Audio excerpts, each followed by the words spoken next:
오늘은 경칩입니다. 경칩은 우수와 춘분 사이에서 청명 전에 도래하는 24절기 중 세 번째인 음력 2월 절기로 동면하던 벌레가 봄철을 맞아 땅거죽을 열고 나온다고 해서 10개자를 써서 개칩이라고 하는데, 춘분점을 기준으로 태양이 환경 345도에 위치한 때이며 양력으로는 3월 5일경입니다.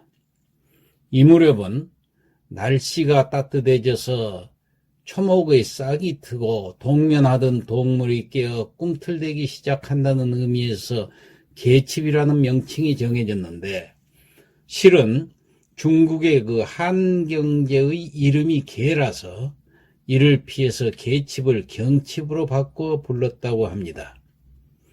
경칩의 경자는 말이 화들짝 놀란다는 뜻이고, 칩자는 벌레가 기어 나온다는 의미로 새봄에 겨울에는 안 보이던 벌레들이 구멍 같은 데서 기어 나오니 말도 놀라서 펄쩍 뛴다는 선인들의 풀이가 재미가 있습니다. 봄이 시작된다는 입춘이 지나도 아직은 추위가 계속되어 보통 경칩은 지나야 진짜 봄이 시작된다고 할 수 있습니다. 경칩은 글자 그대로 땅속에 들어가서 동면을 하던 동물들이 깨어나서 꿈틀거리기 시작하는 무렵으로, 개구리들은 번식 낀 봄을 맞아 물이 갠 곳에 산란을 하는데, 그 알을 먹으면 허리 아픈데 좋을 뿐만 아니라 몸을 보호한다고 해서 개구리 알을 먹는 풍속이 전해오고 있으며, 지방에 따라서는 도롱뇽 알을 건져 먹기도 하는데, 도롱뇽은 1급수 이상의 깨끗한 물에서만 삽니다. 또 이날 흙일을 하면은 탈이 없다고 해서 벽을 바르거나 담을 쌓기도 하는데, 경칩 때 벽을 바르면은 빈대가 없어진다고 해서 일부러 흙벽을 바르는 지방도 있으며, 빈대가 심한 집에서는 물에 재를 타서 그릇에 담아 방 내기퉁에 놓아두면 빈대가 없어진다는 속설이 전해지고 있습니다. 그리고 이날 보리싹의 성장 상태로 한 해의 보리농사 풍흉을 점쳤다고 합니다. 경칩 때는 동물뿐만 아니라 식물도 완전히 겨울잠에서 깨는데, 이를 식물기간이라고 하며 보리, 밀, 시금치, 우엉 등 월동에 들어갔던 농작물들도 생육을 개시해서 농촌의 봄은 바야흐로 이때부터 시작된다고 할 수 있습니다. 농경에서는 씨를 뿌리는 수고가 없으면 가을에 결실을 거둘 것이 없듯이, 경칩 때부터 부지런히 서두르고 씨를 뿌려야 풍요로운 가을을 맞이할 수 있는 것입니다. 또 동지로부터 81일이 지나면 경칩이 되어서 추위가 완전히 물러가므로 농부들은 81일을 9일 단위로 나누어서 9981 그렇게 해서 구구가를 불렀다는데, 구구가는 긴 겨울 동안 농사를 손 놓아 게을러지는 것을 추스리고 자연 현상을 관찰하면서 농사 시기를 살피고자 한 것이며, 그중 9째 마지막 경칩 부분의 노래는 밭을 가는 소의 모습을 어디서나 볼 수 있다고 해서 구구경우라고 불렀습니다.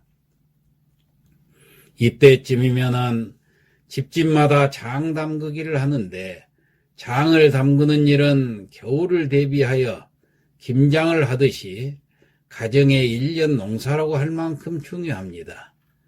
훌륭한 장맛의 비결은 좋은 재료, 즉 메주콩, 소금, 물의 선택과 주부의 손끝 정성에 달려 있는데, 잘 씻어 말린 장독에 메주를 넣고 체에 받쳐서 걸은 소금물을 메주가 잠길 정도로 붓고는 고추, 참숯 등을 넣습니다.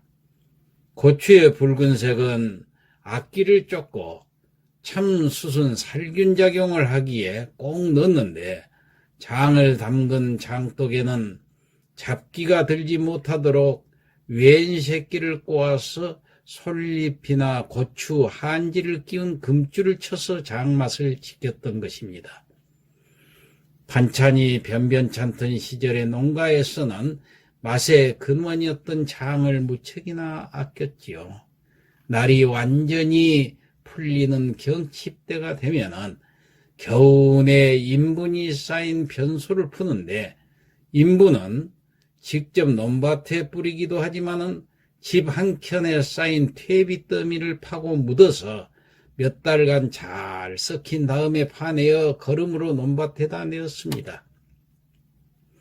퇴비더미는 두엄이라고 하는데, 두엄은 인분이나 외양간에서 나온 쇠똥, 또 돼지 우리에서 나온 돼지똥, 염소똥, 닭똥, 누에똥 등 각종 찌끼가 섞인 거름으로 주재료는 역시 똥입니다.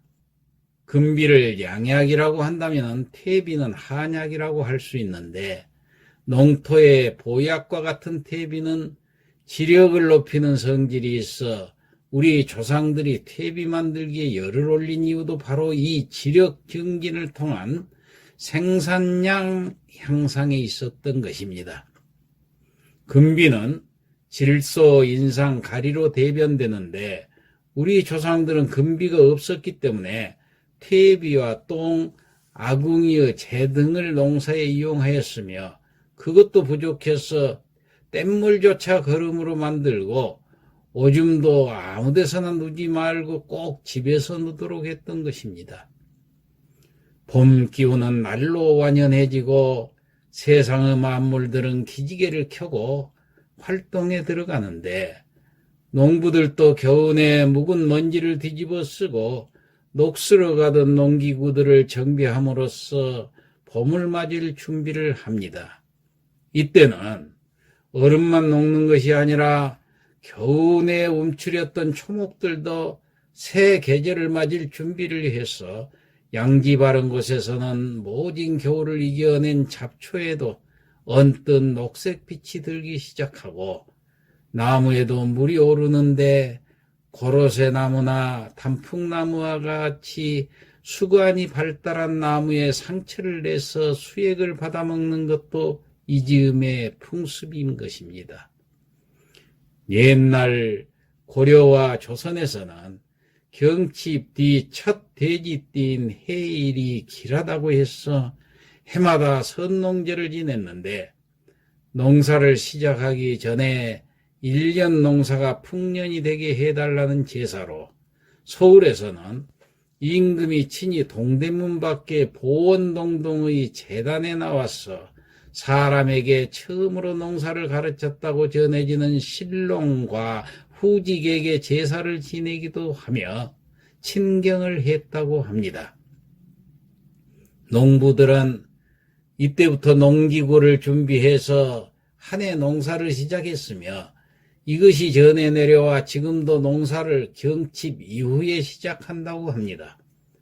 한편 경칩은 예로부터 남녀가 사랑을 고백해온 연인들의 날로 우리나라의 토종 신토불이 발렌타인데이라고도 할 수 있는데, 옛날에는 경칩이 되면은 젊은 남녀들이 서로의 사랑을 확인하는 징표로 은행알을 선물로 주고받으며 은밀히 은행을 나누어 먹는 풍습도 있었다고 합니다.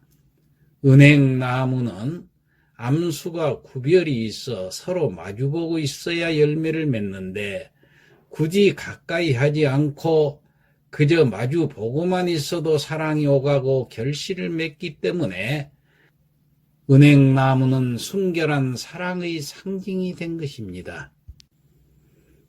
따라서 선조들은 사랑의 날이기도 한 경칩이 되면은 순결한 사랑을 위해 은행알을 서로 주고받으면서 제대로 뿌리를 내리면 천년을 지속하는 이 은행나무의 질긴 생명처럼 서로의 사랑이 아주 오래도록 지속되기를 맹세했고 또 빌었던 것입니다. 조선 초에 편찬된 농서인 사시 찬요초에 보면은 당시 젊은 남녀들은 정월 대보름 무렵에 은행알을 구해두었다가 남성은 세모난 은행알, 여성은 두모난 은행알을 서로 마주보면서 깨어 먹었다고 하며 은행알은 세모난 것이 숫은행이고 두모난 것은 암은행이라고 하였을 뿐만 아니라 당시의 사랑하는 남녀들은 밤이 되면 은행나무를 돌면서 서로 은밀하게 사랑을 고백했다고 합니다. 이러한 기록을 볼 때 서양 사람들이 초콜릿으로 달콤한 사랑을 표현했다면 우리 조상들은 천년을 산다는 은행나무 열매를 서로 주고받으면서 영원한 사랑을 맹세했던 것입니다. 서양의 사고가 물질적인 데 반하여 동양의 사고는 다분히 상징적이고 정신적이며 서양의 애정 표현이 직설적이고 설명적이라면 동양의 애정 표현은 다분히 상징적이고 은유적인 경향이 짙다고 하겠습니다. 차제에 지금부터라도 경칩을 맞이해서 이날을 우리의 전통적인 연인의 날이나 사랑의 날로 정해서 주변에 사랑하는 사람이 있다면 은행알을 선물로 주고받거나 가까운 은행나무를 찾아가서 함께 그 은행나무를 몇 바퀴씩 돌며 사랑을 속삭이고 두 사람의 사랑을 다짐하는 것은 어떨지 생각해 봅니다. 자, 이상 마치겠습니다.